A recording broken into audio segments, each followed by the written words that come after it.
Hello everyone, this is Zooc, and today for the second time, I do believe it is the second time ever, I'm not going to be drawing a creature.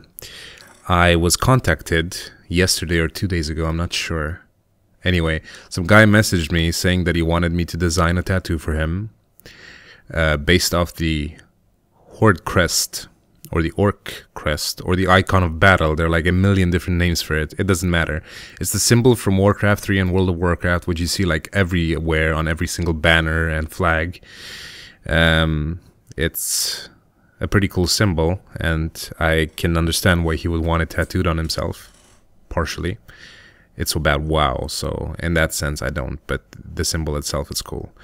So we talked about it on Skype. We came to a common accord. He picked this version of the icon, and we established to make a few changes to it to make it a bit more interesting and appealing, because the icon in itself, in its original form, is pretty bland and boring. It's just a piece of metal, so there's really not much to it. So he wanted it made of wood with a very woody texture. And I came up with my own set of changes, which he agreed to, which you will see later on. But in any case, it wasn't the most fun drawing I've ever made, I have to say. For anyone that wants to learn how to draw wood, this would be a prime example of how wood is supposed to look like, because that's about what it comes down to. The entire video is me drawing some wood, a bit of rope, and a few pieces of metal.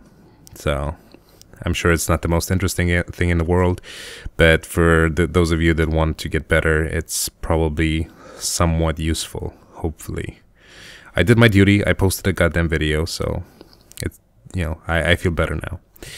Anyway, as you might know, I usually like to give a little bit of background information about what the hell I'm drawing. In this case, however, after about an hour of research on the internet, I could not find a single damn thing about this particular symbol. I searched WoWWiki, I searched Wowhead, I searched every WoW site there was. Nobody has a clue what this thing is. Of course, if you were to take it logically, most symbols in WoW and Warcraft are generally tied to war, battle, honor, courage, bravery, all that junk. So I guess you could interpret it as a general symbol of honor and bravery for the orcs, or maybe an orcish rune, or a heraldic symbol, whatever it is. Apparently it has no clear meaning. So I found it kind of funny, considering Blizzard usually adopts most of their symbols and elements from different cultures and civilization, and applies them to their games pretty well. So just when you thought you actually found something that has a meaning, it turns out to be completely random, like this thing. One guy put it pretty well on a discussion forum on Wowhead. It's like Chris Metzen and Samwise Didier sitting at a table, and one of them goes, this looks really orcish, and the other one is like, hell yeah, let's do it, let's go for it. So that might be the case. It might actually be just a completely random symbol. But it looks cool, and that's all that matters, I think. That's usually the case with most things. So yeah, I made it out of wood, and I drew some rope there. And if you've ever wanted to draw rope, the way to go about it is make a bunch of S shapes, tie them together, and then shade each segment individually. That really sounds like a giant pain in the ass, and for good reason, because it is. I used my stylus for the rope just to give it, like rope is usually made of very thin strings, and then it's entwined or braided. So one piece of rope has hundreds of smaller strings in it. So to illustrate that, I used the stylus to give it the highlights in the middle, just zigzag lines, just to sort of give the impression that, it's made of thinner strings. Maybe you can't even see it there. I'm sure you can't, but it doesn't matter. It's there, and I feel better knowing that I did it. But yeah, a lot of mistakes from people that send me stuff is they draw rope like it's a cylinder, and it never is a cylinder, because, as I said, it's either braided or entwined. So it's gonna have the edge is gonna be irregular, and it's gonna have a pattern to it. And if you want to draw a rope well and not like an amateur, then, well, not an amateur, that's not the right word for it. If you want it to look somewhat decent, it's best to respect the pattern and try a bit harder, even though it takes way more time than if you were to just draw a cylinder. If you're actually going for perfection, like I usually do, and I fail miserably, then you should do it the way I do it.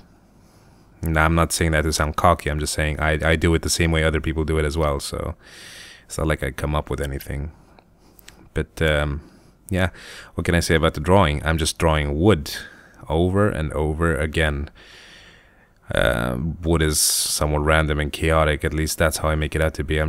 Wood is actually very logical in the way it looks if you were to take it from a biological point of view, but for drawing such as this, we're going for the impression that the wood is actually eroded and people threw shit at it and knives have been through it and, you know, nails have been stuck in it, and you can just go for a very random pattern and nobody will ever know. But it'll look decent at least, and that's kind of the idea.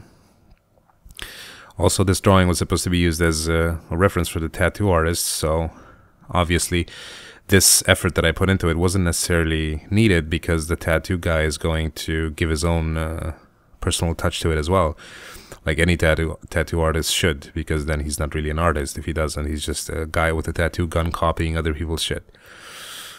So of course he's not going to be copying every little single crack and hole and bump that I made on the wood, but he's going to do his best, and at least he's going to have a very, very solid idea of how to do it.